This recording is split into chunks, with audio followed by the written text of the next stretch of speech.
so I voted for Trump. Okay. And that was during the primary and obviously for the... I was a Trump girl right from the beginning. When everybody was trying to lead me away from it, I always had just a great feeling that he was gonna take his business sense to government, and he was gonna turn around and make businesses more prosperous, limit government, and help businesses grow. So, And Governor, was that an important factor when you came to you choosing your roommate? Everything about her, Pamela's beliefs, her view on government, her support of Trump, and what he believes in, what he sees as important, where he wants to take the country, yes, all of that was very important. And you never had any held political office before. What got you interested this time around? Did you ever have any aspirations to go into political office? You know, I've always wanted to give back. It was part of who we were growing up. All my grandparents were immigrants, and so right from the beginning, we kind of were taught that it takes everybody to rise. So the whole analogy of a high tide rises all ships. And my father was very, very deliberate in telling us that we all had to give back and we had to do good. And you know, kind of that again with an old adage of if not me, who? So I've always had kind of a servant heart, and have always known I wanted to do something more.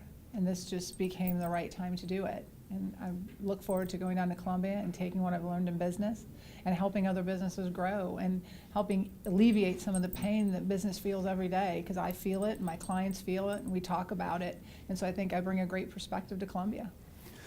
What do you see, I guess, maybe as an advantage or attracts you to Governor McMaster as a candidate for governor versus the other potential gubernatorial candidates out there? What do you like best about Governor McMaster when it comes to that? Well, I love that Henry is not all about the rhetoric. You know, I've read Henry's vetoes, which is probably something that a lot of people don't do, and he's very well thought out.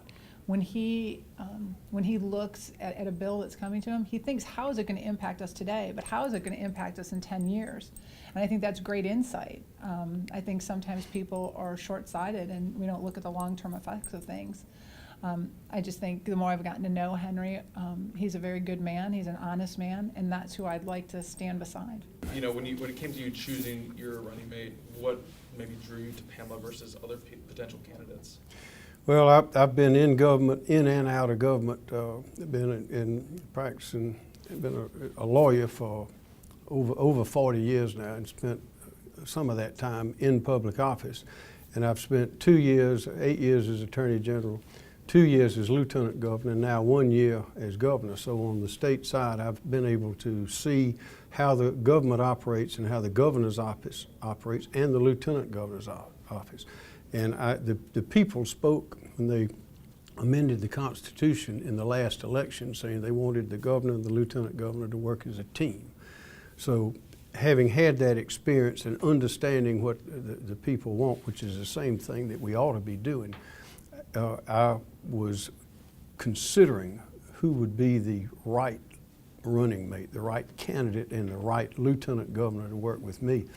And all signs pointed to Pamela Evette. When I met Pamela and understood her background, her family, and met her family and her business background and great success and deep experience in business, oftentimes having to navigate through government regulations and taxes and those sorts of things, I thought she was exactly the right candidate for right now in South Carolina, when we need those kind of skills to complement others, to be sure that the momentum that we are making in economic development, bringing jobs and happiness to people all over the state, that we need to keep that going. And I believe she'll be a strong advocate and a strong person to help deliver that.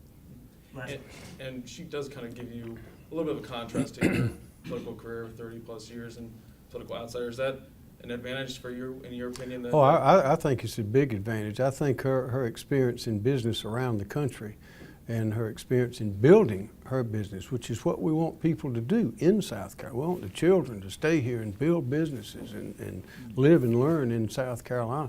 I think that is a very important asset to have, and that's precisely what Pamela has done. So yes, that's a very important qualification, I believe, an asset.